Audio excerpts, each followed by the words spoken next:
Safe and fun for the whole family. WIBQ, Family Values Radio.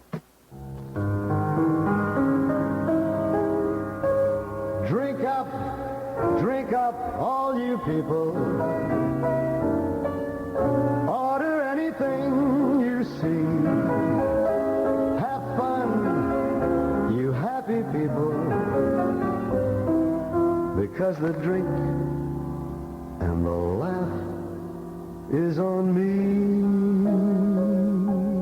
Pretty tune there. That's Angel Eyes, and our guest is Steve Lawrence. And that's a Matt Dennis tune, isn't it, Steve? Yes, it sure is. Matt Dennis. And Frank used to do that at the end of his shows years ago. And he did it, after this explosive performance with either the Basie Band or whatever wonderful orchestra he was working with. He would bring everything down to a real single spotlight, and just Frank lit up a cigarette and he did Angel Eyes, at the end of which the song said, "Excuse me while I disappear." And he just took one puff, blew the smoke out, and walked off stage, and the audience went wild. It was just wonderful. Never had the opportunity to see him in concert, but it must have been just electric in there when he was. Well, you missed a great opportunity, because not only was he probably the greatest exponent of American popular music as we knew the standards to be, but he also was an electrifying performer. I mean, his energy, his enthusiasm for what he was doing, his ability to contact with everybody on an individual basis. It could be like 1,000, 10,000 people out there, and everybody felt he was singing to them. It was a great gift that he had. Really was, yeah. And even to the end there, he was still performing relatively well. I mean, you went on his last tour with him, and he still had that magic, didn't he? Yeah, he sure did. And no matter where in the world we were, Frank Sinatra was Frank Sinatra. We could have been in downtown somewhere in Scotland or in Japan. He got the same recognition in Norway that he got in Newark. Right. And they all knew him, not only from his music, but from his films all the years. So they all grew up with him musically, and they grew up with him on the calendar. So they had so much to recall whenever they saw him. And his recognition was instant. I mean, he was like visiting foreign dignitary when we go out to Italy or France or wherever in the world we were. They would stop traffic, and it was like the president driving through the square. It was incredible. Talking with Steve Lawrence, and I just want to ask you a couple questions before we run out of time. Some of the favorite songs that you recorded that I've enjoyed, Room Without Windows. I always liked that song that you did. Well, was that Room from a Without Broadway Windows show? Came from a Broadway show that I spent 2 years in. The show was called What Makes Sammy Run. That's right, yeah. It was based on a Bud Schulberg novel many, many years ago. And you got a Drama Critics Circle Award for that, and also received the Tony nomination. Thank you very much. That's quite true. That was my first Broadway outing, and it was a sensational experience.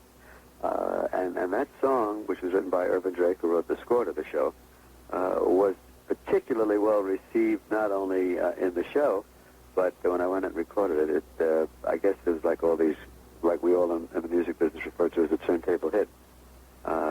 People really related to the song, and they played it considerably, and I still to this day get requests to do the song. When there are people at the concert who really want to hear it, we try to include it. You did one on an album, I guess, on my college radio days. I did a show like this. I was one of the first to do it on college radio. You had an album out, I'm not sure of the name of the album, but there was a song on there I enjoyed, Take It On Home, kind of a bluesy number. Yeah, like that one. was a country song originally. Yeah. And it was from an album called, I think the album was called Take It On Home. Yeah. I think it might be, yours was green and Edie had a red one out, right at the same time. I remember we both came out with single albums at that time. Our albums are color-coded. That's right. And they come with an expiration date. No, I always enjoyed that one. That was maybe a lesser-known one, but that was one of my favorites. And, of course, you and Edie did the definitive version, I think, of Steve Allen's Start of Something Big. Yeah, that was particularly a pet favorite of ours, because not only did we have a hit with it, not only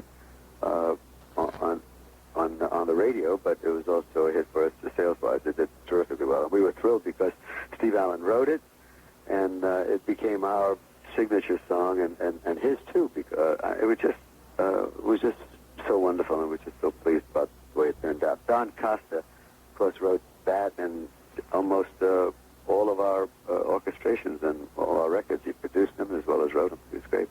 Well, back in the old days, too, you never hesitated to work with other great artists back then as far as doing duets or doing compilations together and that sort of thing, or even performing together live, where it seems like nowadays they don't do that as much. Well, we enjoyed it because I think we, no matter what artist you work with, everybody brought their own individual style, and together it was 1 + 1 = 3 because, like you all learned from each other. It was great for us, and it was particularly wonderful for the audience, too, to see a couple of celebrities performing together. So in that instance, it was not only a pleasure to do, but it was a learning experience, too, because you were, sitting 6 inches away or standing or dancing with whoever, It was just wonderful. Any plans to make your way back toward Florida next spring at all? I know you're on your One More for the Road tour. Any plans to head this way? Or? Hopefully, we probably will get back to Florida.